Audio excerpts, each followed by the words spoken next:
Exergy, a measure of work potential. Reversible work is defined as the maximum amount of useful work that can be produced or minimum work that needs to be supplied as a system undergoes a process between the specified initial and final state. You can see here from initial state to final state there are two paths. One is reversible process. So for that process work is work W reversible. Second is irreversible process, that is work reversible. So what is irreversibility, that we discuss. This is useful work output obtained when the process between initial and final state is executed in a totally reversible manner. When the final state is dead state, the reversible work equals exergy. Means this work is equal to the exergy because it is the maximum work which we can obtain from the this fluid, or you can say from this system. When the final state is dead state, the reversible work equals exergy. For process that requires work, reversible work represents the minimum amount of work necessary to carry out that process. For convenience in presentation, the term work is used to denote both work and power throughout this chapter. Any difference between reversible work, that is equal to W reversible, and the useful work W is due to irreversibilities present during the process, and this difference is called irreversibility. So irreversibility here is equal to W reversible minus WU. So it is represent the irreversibility. The reversibility is equivalent of exergy destroyed.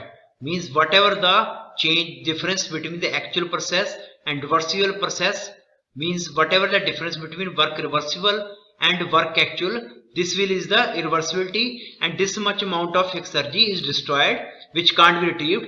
For a totally reversible process, the actual and reversible work terms are identical, and thus the irreversibility is zero. This is expected since totally reversible process generate no entropy.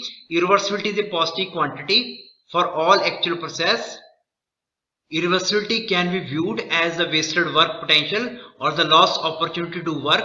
It represents the energy that can have been converted to work but was not and wasted. The smaller the reversibility associated with a process, the greater the work that is produced. Second law efficiency, that is denoted by efficiency 2. What is the need of second law efficiency? Why we need to define second law efficiency? We will discuss. We had defined thermal efficiency and coefficient of performance for devices as a measure of their performance. They are defined on the basis of first law only, and they are sometimes referred to as the first law efficiencies. The first law efficiency, however, makes no reference to the best possible performance, and thus it may be misleading. Take example of two engines here. One is working between 600 and 300, that is engine A. The second is working between 1000 and 300, that is engine B. When you calculate the thermal efficiency of engine, that is 1 minus the temperature ratio, that is sink by source. So you will get 30% here for this A engine. And even when you calculate the efficiency of this B engine, again this efficiency comes out to be 30%. There is one correction, that both A and B thermal efficiency is given already, 30% and 30%. It is not calculated, it is already given. Consider two heat engines both having a thermal efficiency of 30% shown in figure. One of engine is supplied with heat from a source at 600 and another engine B from a source at 1000. Both engines reject heat to a medium at 300. At first glance both engines seem to convert to work the same fraction of heat that they receive, thus they are performing equally well. When we take a second look at these engines in light of second law of thermodynamics, however, we see a totally different picture. These engines at best can perform as reversible engines, in which case their efficiencies would be, if we treat these engines as a reversible engine, so this is their efficiency. For reversible A, the maximum efficiency which A can produce is 50%, and the maximum efficiency which the B can produce is 70%. Now it is becoming apparent that engine B has a greater work potential available to it, means 70% of heat supplied as compared to 50% for engine A. Means engine A can convert only 50%. The maximum engine efficiency of engine can be 50%, means it can convert 50% of heat into work. But in case of this B engine, the maximum efficiency of the V engine, or you can say maximum amount of work which heat can be converted into work, is 70%. So B engine has more potential to do work, or you convert this heat energy into work as compared to A engine. So this is not included in the first statement. First, you can say this efficiency thermal only represent, it shows that both have same efficiency, but from this reversible, if you treat this engine reversible, we know that the both engine has different amount of, you can say, different potential to do work. So therefore we can say that B is performing poorly related to engine A, even though both have the same thermal efficiency. So means although both have the same thermal efficiency, but B is performing poor because the maximum it can go up to 70% as compared to A. So it is obvious from this example that first law efficiency alone is not realistic measure of performance of engine. To overcome this deficiency, we define a second law efficiency, which is ratio of the actual thermal efficiency to the maximum possible thermal efficiency. Means we will use another term, that is second law efficiency, which is ratio of this thermal efficiency to the maximum efficiency it can give, ratio of 30% to ratio of 50%. In case of A, that is second law thermal efficiency. In case of B, it is efficiency thermal divided by the maximum thermal efficiency, which is 30/70. So based on this definition, the second law efficiency of the two engines become, so this is 0.6 and this is efficiency, second law thermal, second law efficiency is equal to 0.43. Now it is clearly visible that in terms of second law efficiency, engine A is more efficient as compared to engine B. That is, engine A is converting 60% of available work potential to useful work, and B is converting only 43% of the useful available maximum work. So the second law efficiency can also be expressed as a ratio of useful work output and the maximum possible work output. So efficiency second is the, you can say, maximum you can say work which we are producing to the reversible work which we can produce. This definition is more general since it can be applied to process in turbines, piston, cylinder as well as cycles.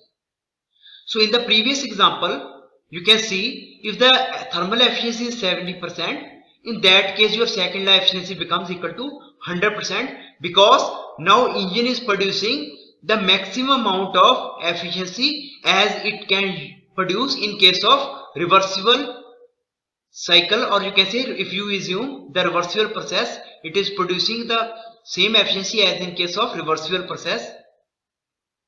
We can also define a second law efficiency for work consuming non-cycling such as compressor and cycling such as refrigerator devices as the ratio of minimum reversible work input to the useful work. Means the efficiency, second law efficiency is equal to work reversible cycle, the work supplied into the compressor in case of actual process. So definitely this is again when your work actually is equal to reversible work, then efficiency is 100%. For cyclic devices such as refrigerator and heat pumps, it can also be expressed in terms of coefficient of performance. So this is the actual coefficient of performance. This is coefficient of performance in case of reversible cycle. So the definition above for second law efficiency do not apply to devices that are not intended to produce or consume work. So these definitions are just for those devices which will produce work. So these are not valid. These efficiencies, second law efficiencies, are not valid for devices those do not produce any work or consume work. Therefore we need a more general definition. However, there is some disagreement on the general definition of the second law efficiency, and thus a person may encounter different definition for same device. The second law efficiency is intended to serve as a measure of approximation to reversible operation, and thus its value should range from 0 in the worst case to 1 in the, you can say, no destruction of energy. With this in mind, we define the second law efficiency of system during a process as, we can also define as efficiency of second law efficiency is 1 minus exergy destroyed divided by exergy supplied. So if exergy destroyed is 0, the efficiency will be 100%, and if exergy destroyed become equal to exergy supplied, the efficiency is 0%. So therefore when determining the second law efficiency, the first thing we need to do is determine how much exergy or work potential is consumed during a process. In a reversible operation, we should be able to recover entirely the exergy supplied during the process, and the reversibility in this case should be 0. Exergy change of a system. The property exergy is the work potential of a system in a specific environment and represent the maximum amount of useful work that can be obtained as the system is brought to equilibrium with the environment. Unlike energy, the value of exergy depends on the state of environment as well as the state of system. Therefore, energy is combination of property. The exergy of a system that is in equilibrium with its environment is zero. The state of the environment is referred to as dead state. Since the system is practically dead, cannot do any work from thermodynamic point of view when it reaches the state. In this section, we limit the discussion to thermomechanical exergy and thus discard any mixing and chemical reactions. Therefore, a system at this restricted dead state is at temperature and pressure of environment and it has no kinetic or potential energies related to environment. Exergy of fixed mass, non-flow closed system. Exergy means exergy for non-flow closed system. You can take this example here. In general, internal energy consists of sensible, latent, chemical and nuclear energies. However, in the absence of any chemical or nuclear energy, the chemical and nuclear energies can be disregarded and internal energy can be considered of only sensible and latent energies that can be transferred to or from a system as heat, whatever there is a temperature difference across the system boundary. The second law of thermodynamics states that heat cannot be converted to work entirely and thus the work potential of internal energy must be less than internal energy itself. But how much less?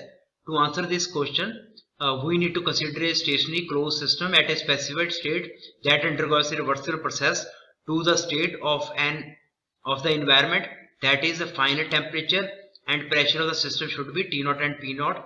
So this is initial temperature and pressure P and T, final is P0 T0. In this way, we can obtain the maximum useful work across the boundary, and whatever the heat rejected, we will reject to heat engine, which will again produce this delta W amount of work. So, and it will reject at T0. The exergy of a specified mass at a specified state is useful work that can be produced as mass undergoes a reversible process to the state of the environment. The useful work delivered during this process is the exergy of the system at its initial state. Consider a piston cylinder device that contains a fluid of mass m at temperature T and pressure P. The system, the mass inside the cylinder has a volume V, internal energy U and entropy S. The system is now allowed to undergo a differential change of state during which the volume changes by differential amount dV and heat is transferred in the differential amount of del Q. Taking the direction of heat and work transferred to be from the system, the exergy balance for the system during this differential process can be expressed as energy in minus energy out is equal to change energy of system. So it is minus del Q minus del W is equal to change in internal energy. So del Q amount of heat is lost, del W amount of work is done. So that is at expense of change in internal energy. Both are negative because heat is lost and work is done by the system on the surrounding. Since the only form of energy the system contains is internal energy and the only form of energy transfer a fixed mass can involve and are heat and work. Also the only form of work a simple compressible system can involve during a reversible process is boundary work, which is given by del W is equal to P dV. When the direction of work is taken to be from the system, otherwise it would be minus P dV. The pressure P in the P dV expression is absolute pressure which is measured from absolute zero. Any useful work delivered by a piston cylinder device is due to pressure above the atmosphere level. So del W is equal to P dV means P minus P0 into dV plus P0 dV. These two will cancel out, so you have only P dV work, but this work is the useful work which the you can say piston has done plus the remaining is P0 dV. A reversible process cannot involve any heat transfer through a finite temperature difference and thus heat transfer between the system at temperature T and its surrounding at T0 must occur through a reversible heat engine. Noting that ds is equal to del Q by T for a reversible process and the thermal efficiency of reversible heat engine operating between temperature of T and T naught. The efficiency is 1 minus T naught by T. The differential work produced by engine as a result of this heat transfer. We are considering the work of this heat engine which operates between these two temperature T and T naught. So we had calculated the efficiency of this heat engine. So this is the efficiency of the heat engine. If you multiply the heat supplied, you will get the work of heat engine. So after solving, you will get this QS del Q minus T naught ds. So it will become, eventually it will become del Q is equal to, that is heat supplied is equal to heat work produced by heat exchanger minus T naught ds. Substituting this del W and del Q expressions in equation 812 and 813 into energy balance relation 811 means these two equations del W and the del Q value in the above equation here. In this equation you can put del Q and del Q value here. So del W is the combination of this work and this work, while del Q we have calculated. So we will get this relation, that is work total U minus U naught plus P naught V minus V naught minus T naught S minus S naught. So where W total useful is the total useful work delivered as a system undergoes a reversible process from the given state to the dead state, which is exergy by definition. So this total is the exergy which we can produce, means the maximum work which we can produce from this closed system and heat engine combination. A closed system in general may possess kinetic and potential energies, and the total energy of a closed system is equal to the sum of its internal kinetic and potential energies. So in this you can add this kinetic energy and potential energy also. So then it will become this X. So on a unit mass basis, the closed system or non-flow exergy phi is expressed. So if you take this as a unit mass divided by m, you will get this as the total, you can say total exergy of a closed system per unit basis, where U naught, V naught, S naught are the properties of system evaluated at the dead state. Note that the exergy of system is 0 at the dead state, since E is equal to E naught, V is equal to V naught and S is equal to S naught. So this is up to here, up to this is the closed system exergy. Now what you can do, you can take this equation and this is the, you can say, exergy of closed system at the initial state. For initial you can take here 1, and after doing the work the exergy of, you can say, fluid will decrease. So that for that you can take 2, means the exergy change of a closed system during a process is simply difference between final and initial exergy of system. So del X is equal to here, or on unit masses basis you can find also. For a stationary closed system, the kinetic potential energy terms drop out. So if the system is stationary, so kinetic potential terms will drop out. So when the properties of system are not uniform, the exergy of system can be determined by integration. Note that exergy is a property and the value of a property does not change unless the state changes. So therefore exergy change of a system is 0 if the state of the system or environment does not change during the process. For example, the exergy change of steady flow devices such as nozzle, compressor, turbine, pumps and heat exchangers in a given environment is 0 during steady operation. The exergy of a closed system is either positive or 0. It is never negative. Even a medium at low temperature, say T much less than T naught, and a low pressure P which is less than P naught contains exergy, since a cold medium can serve as a heat sink to the heat engine that absorbs heat from environment at T naught, and evacuate space makes it possible for atmospheric pressure to move a piston and useful work.